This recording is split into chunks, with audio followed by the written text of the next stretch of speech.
State DOT madness. Yeah! And we are getting right down to the championship. Gonna announce the big winner today. We are looking at State DOT Madness Championship round, along with viewers rank the state DOTs. We'll get to that too.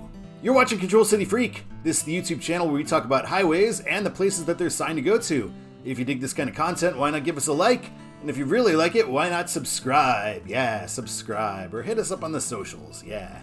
We've also got a Patreon going, and we have Route 66 and I-520 coming up in the next 2 weeks. So if you join the Patreon, you can get free exit requests for those. But as I'm recording this, by this weekend, we are going to be editing those, so last call for both of those. You can also make exit requests by doing a super thanks or a super like on any comments on any video on this channel. Appreciate those of you who have, and really appreciate everybody who is on the socials and everybody who does the Patreon. We started out with Todd Ranks, the State DOTs series. You can check out those videos right over there. Then we had State DOT Madness Round 1, where the original matchups were announced, and that is right up there. Next we had the second round, where the big dogs came to play. The top 3 seeds all had byes. You can check that out right up there. Next we moved on to DOT Madness Sweet 16, and that is right over here. And last week we announced the Final 4, which were Arizona, Tennessee, Indiana, and Utah. And link to that right up there. All right, thanks for voting, everybody. I really appreciate everybody taking the time to vote, both on the Patreon and on YouTube, and especially those of you who did it in both places. Before we get to the winners, we are going to talk about Viewers Rank the State DOTs, National Edition. So, lots of times people have asked me to do a Todd Ranks the State DOTs for all 50 states. I figured, we've had this whole tournament, so you have done that, so I am going to be doing these rankings based on your votes. Alright, first we start out with the dregs here.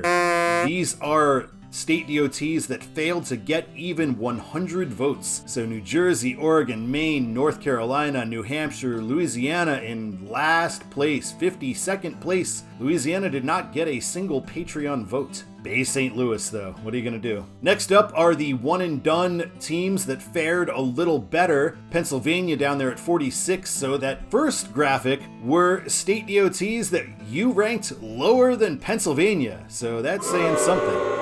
And we got DC, New Mexico, Mississippi, Wyoming, Alabama, Alaska, Colorado, and West Virginia getting up to 187. And next we've got the state DOTs that still lost in the first round, but at least had a pretty solid showing in the first round. Those being Puerto Rico, Nebraska, Delaware, who lost by a single vote, and Minnesota. Alright, now let's take a look at those who lost in the second round based on their total votes. So the 32nd place team would be Maryland, then Idaho, Kansas, Hawaii, Connecticut, Iowa, Illinois, and Caltrans. Missouri sadly got about 80 more votes total than Kansas did. I thought about trying to rechange the way I ranked this to get Kansas higher than Missouri, and there were a lot of ways I could have, but it would have meant harder math for the rest of this, and I'm too lazy for that. So Missouri at number 24, Florida 23, Massachusetts 22, then Wisconsin, New York, Texas, Rhode Island, and Washington State at 17. Next up are the squads that made it to the Sweet 16. The ball is tipped, and there you are. Here we've got Georgia in 16th place. I don't know why it says 61st. Then Oklahoma, Arkansas, Montana, Kentucky, Virginia, Nevada, and Ohio put in serious work with 1,040 total votes. Next up are teams that made it to the Elite 8 and were eliminated there. So South Carolina, South Dakota, North Dakota, and Michigan. You notice they have fewer cumulative votes than Ohio did. It's because Ohio had one extra round of play. Alright, we are going to take a look at the road to the Final 4. So let's look back on the Todd Ranks the State DOT videos for the original Final 4 so we can see some of the awesome control cities that they've got. Arizona does a fantastic job just everywhere. This West 8 San Diego from the very start of 8, and also giving us the fact that it's the Phoenix bypass route. Awesome. 8 East Tucson and Phoenix when you're on the way before you get to Ajo Junction. Awesome. 10 East El Paso when you are in Tucson. Lovely, yes, bypass the small towns in New Mexico. This one, amazing. Telling us 10 East, Central Phoenix, and South 17, Tucson. So this is a big loop, but we know if we want to go downtown, we should take 10, and if we don't want to go downtown, if we want to bypass it, we should take 17. And of course, the best of all, the greatest swing that Arizona takes, this 40 West Los Angeles. Perfect choice. Love this sign. Great job, Arizona. Indiana, we see here 80 and 90 on I-75. We don't get a pull-through sign, which I don't like, but the control cities, Chicago, Toledo, work just fine. Here on I-65 northbound, we have kind of the weird ending of it, so we have 265 toll road, we've got 80-94 Chicago, and then we've got 80-94 east for Toledo and Detroit. Those are all fitting, and as I said, we're on 65 north toll road. Here's what it looks like from the Indiana toll road when it's meeting I-65.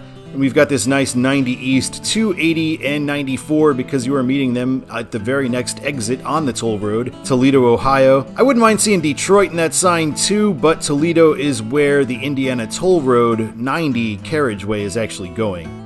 Here on I-65 North, it's a little weird because we don't get Toledo and Chicago. Instead, we get Illinois and Ohio for whatever reason, so they're throwing a bit of a monkey wrench in there. Really, the only problem with Indiana signage is the lack thereof sometimes. Here on North 69 meeting 469, I really do think that 69 North here should be signed for Fort Wayne, and 469 should be signed for Toledo because of its intersection with US 24, and it's the fastest way to Toledo from this point, and it's basically all freeway or expressway. Southbound, it's a similar situation, but I actually think unsigning it southbound does kind of make sense. Here we have a rare instance of 465 being signed, but that is because they are signing it 474. I will say it's a little weird in Indianapolis because 70 keeps switching between Columbus and Dayton, although from what I hear it will all be Dayton once all of the construction is finished. And as I noted, they often don't sign any control city on 465, so that again is kind of my only beef with Indiana. This is done pretty well, 69 for Evansville and Henderson, Kentucky, since that's where we will be meeting on the other side of the bridge. This is a little weird, but this again is a work in progress. There will eventually be control cities on I-69 in southern Indiana. Tennessee. Let's take a look at some signage on Tennessee. This one is done quite well. We see 55 is signed for Jackson, Miss, which is nice because it differentiates it from Jackson, Tennessee, which I-40 goes to, and it's not too far away from Memphis. Here we see 55 in Memphis, and it is signed for St. Louis right away. Memphis and Tennessee have no trouble in signing out-of-state places. Here we see 840, the large loop around Nashville, so we see it is signed for Franklin and Knoxville for through traffic.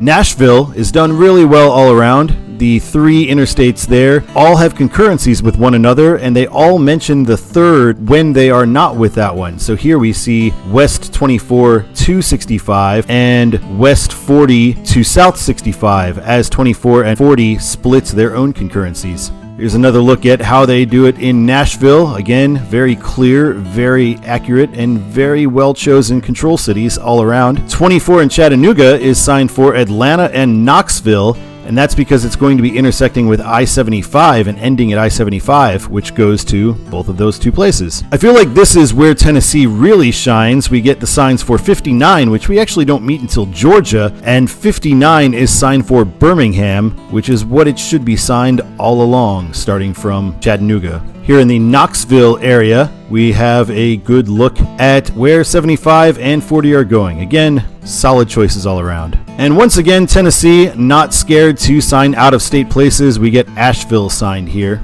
Here we are in far eastern Tennessee, so this is a little weirder out here because the cities are not as big, but when you're in this area, this sign still makes sense, and Asheville is the one that's signed ultimately. Utah is nearly as good as Arizona, and it's kind of hard to pick which one.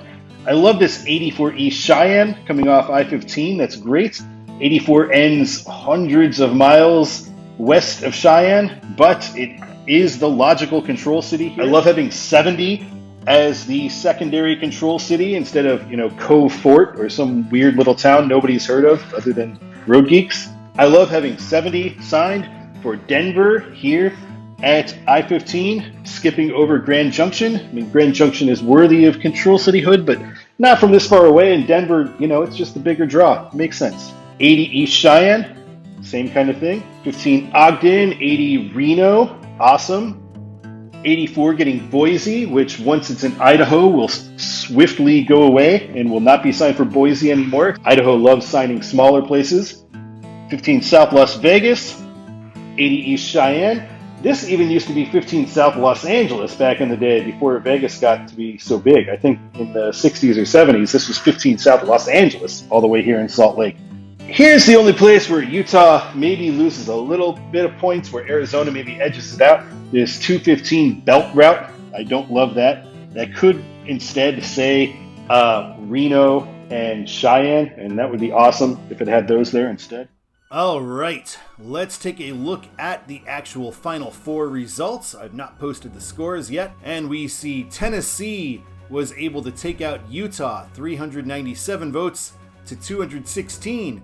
So that's a pretty good amount of votes considering the short amount of voting time that was allotted. And in a much closer matchup, kind of surprisingly close, Arizona is able to just eke it out over Indiana by just 76 votes, 294 to 218. So now I can add that in. Utah would now be the 4th overall ranked state with 1,345 total votes. Indiana would be the number 3 ranked state with 1,351 total votes. So very little separating those two. All right, and here it is, the moment you've been waiting for. We are now going to show the championship results of State DOT Madness. And in the results, Arizona 361, Tennessee 246.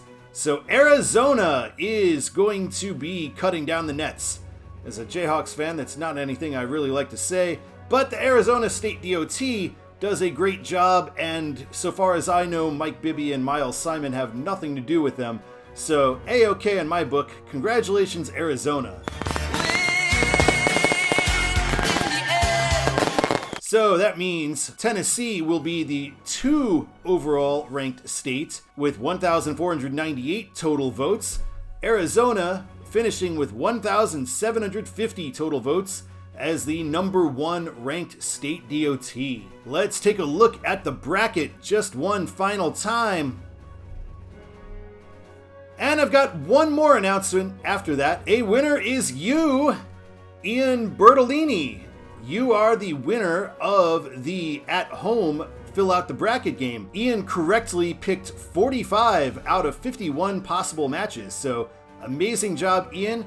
And you will get 2 free exit requests in upcoming videos. So thank you so much. Thanks everybody who did play. I really appreciate all the people who took the time to send in brackets. And great work, Ian. That is an awesome bracket, 45 out of 51. And thank you for watching this episode of Control City Freak. And for those of you who have watched this whole tournament, you're the best. I really appreciate it.